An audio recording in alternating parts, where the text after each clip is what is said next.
টোকাই বক্তা, এই পিচ্ছি একটা বক্তা। মাঝে মধ্যে ব্যাঙের মধ্যে লাফাই দেখি, মাঝে মধ্যে দেখি ব্যাঙের মতো লাফাইতেছে, মাঝে মধ্যে দেখি নৌকায় উঠে গান গাইতেছে, মাঝে মধ্যে দেখি দৌড়াদৌড়ি ছোটাছুটি করতেছে। আল্লাহ আমার ছোট ভাই রফিকুল ইসলাম মাদানী, আল্লাহ রে ওর সব মাওলা। আল্লাহ আমার ছোট ভাই রফিকুল ইসলাম মাদানী, আল্লাহ আল্লাহ আমার ছোট ভাই রফিকুল ইসলাম মাদানী, আল্লাহ আমার ছোট ভাই রফিকুল ইসলাম মাদানী। ওর হাতে বেরি, ওর পায়ে বেরি রে। ও মাওলা তোমার কাছে আমি মুসাফির, আমি ভিক্ষা চাই আল্লাহ।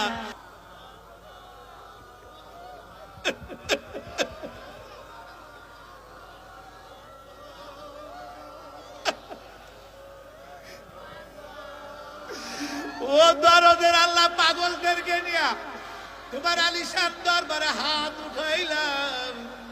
আল্লাহ ছোট ভাই রফিকুল ইসলাম মাদানীর মুক্তির ব্যবস্থা কইরা দাও। দেও আল্লাহ, দেও আল্লাহ, দেও তুমি আল্লাহ, দেও আল্লাহ। আল্লাহ চোখের সামনে দিয়া যখন দড়ি লাগায়, ছাগলের মতো যখন টানিয়া টানিয়া লইয়া যায়, তখন কলিজা ছিঁড়া যায়। মাওলা রে, ও আমার আল্লাহ, তুমি তাদের মুক্তির ব্যবস্থা কইরা দাও। মন্দির পাহারা দেওয়ার সবক দেন। এ মিয়া, ইমান আনছি কি মন্দির পাহারা দেওয়ার জন্য নাকি? এটা কি এতটুকু গায়রত নাই আমাদের? মুসলিম হয়েছি, ইমান আনছি আল্লাহর জন্য। ইব্রাহিমের চেতনা ছিল মূর্তি ভাঙার চেতনা। আর আজকে কি কয় মাদ্রাসা ছাত্ররা গিয়ে কি পাহারা দিবে? আমাদের মসজিদ পাহারা দেওয়ার ডিলারি নেন, মন্দির পাহারা দেওয়ার না। আপনাকে দায়িত্ব দেওয়া হয়েছে, উপদেষ্টা বানানো হয়েছে। আজকে বাইতুল মুকাররমের নিরাপত্তা নাই, আজকে বাইতুল মুকাররমের নিরাপত্তা দিতে পারতেছেন না। মন্দিরের নিরাপত্তা নিয়ে আপনাদের এত মাথা ব্যথা।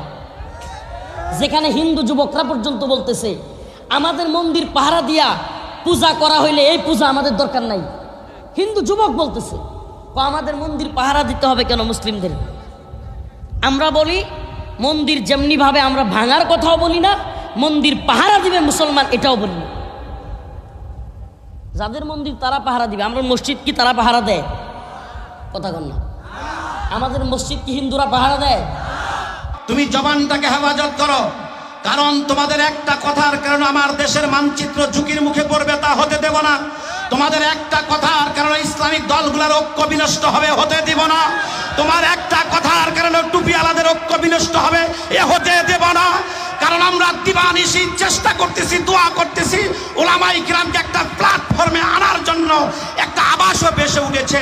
বিগত কয়েকদিন আগে আমাদের যাত্রাবাড়ি সাহেব সকল রাজনৈতিক দলের নেতৃবৃন্দকে এক প্ল্যাটফর্মে আনার জন্য একটা প্রক্রিয়ায় বসেছে। আর মাঝখানে তুমি মিডিয়ার সামনে এসে কথা বলবে, আগামী দিনে জবান তোমার হেফাজত না থাকলে তোমাকে বাংলাদেশ থেকে জুতা পেটা করে আমরা বাংলাদেশ থেকে পালিয়ে যেতে বাধ্য করবো। মাসআলা বুঝেন, মুফতিয়ানে কেরাম আছেন। যদি কোনো দেশে ইসলামী শরিয়া শাসন থাকে এবং সেই দেশে অন্যান্য ধর্মাবলম্বীরা জিজিয়া দেয়, জিজিয়া এই ট্যাক্স না, যেটা মুসলমানও দেয়, হিন্দুও দেয়, বৌদ্ধও দেয়, খ্রিস্টানও দেয়। ট্যাক্স আর জিজিয়া এক জিনিস নয়। জিজিয়া হলো আইয়াদি ওয়াহুম সাগিরুন, যেটা লাঞ্ছনা অবস্থায় দেওয়া হয়। যেটা কি, যে আমি মুসলমান হচ্ছি না এই জন্য তোমাদেরকে জিজিয়া দেই, নতজানু হয়ে থাকি। মুসলমানরা কি জিজিয়া দেয়? মুমিনরা জিজিয়া দিবে? তাহলে ট্যাক্স আর জিজিয়া কি এক হইছে? ট্যাক্স তো মুমিন মুসলমান সবাই মিলে দেয়, হিন্দু বৌদ্ধ খ্রিস্টান সবাই মিলে দেয়। আজকে আপনি মন্দির পাহারা দেওয়ার সবক দেন, আর এরা আমার দেশ ভাগ করার ষড়যন্ত্র করে। আপনি হিন্দুদের মন্দির পাহারা দেওয়ার কথা বলেন, ভাষা তোমাকে ইউজ করা যাবে না। ইদানিং আমি দেখলাম আমাদের এক কওমি ঘরানার দুইজন টোকাই বক্তা, আমি তাদেরকে বলি টোকাই বক্তা। আমার দুঃখ লাগছে, কষ্ট লাগছে। কি আমাদের উপদেষ্টা, ধর্ম উপদেষ্টা আছে, আল্লাহ শুকর যে এই স্বাধীনতার পর থেকে নিয়ে আমাদের একজন ধর্ম উপদেষ্টা পেলাম, অনেক শিক্ষিত, অনেক ভালো, অনেক জ্ঞানের অধিকার তিনি। তাহলে একজন আলেম বুজুর্গ মানুষ, আমাদের উচিত প্রত্যেকটা উপদেষ্টাকে সহযোগিতা করা। কথা কয় না, কথা কয় না। দেশের স্বার্থে। বলেন কিসের স্বার্থে?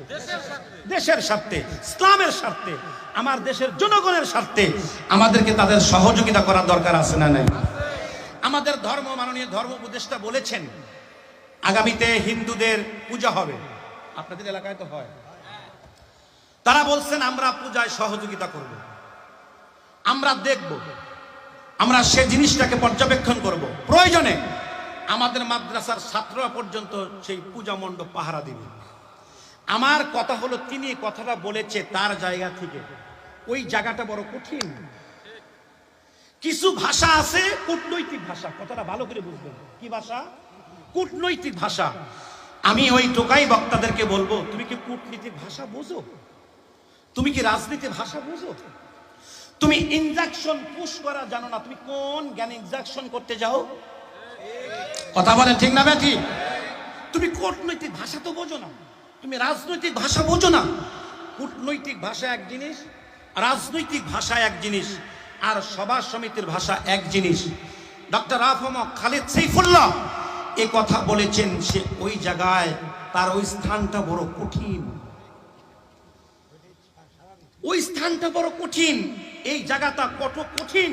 এই জায়গায় যারা দাঁড়িয়েছে তারা বোঝে। জামাত ইসলামের আমির, সম্মানিত আমির ডক্টর শফিকুল ইসলাম সাহেব, তাকে জিজ্ঞাসা করেন এই রাস্তাটা কত পিচ্ছিল। আমাদের রাজপথের লড়াকু সৈনিক আল্লামা মামুনুল হক সাহেব দামাত বরকাতুহুমকে, তিনি একটা প্ল্যাটফর্মে দাঁড়িয়ে আছেন, সারা পৃথিবী তাদের দিকে তাকিয়ে থাকেন। এই জায়গাটা বড় পিচ্ছিল, তাদের ভাষাটা হতে হয় কূটনৈতিক ভাষা। এই রাজপথ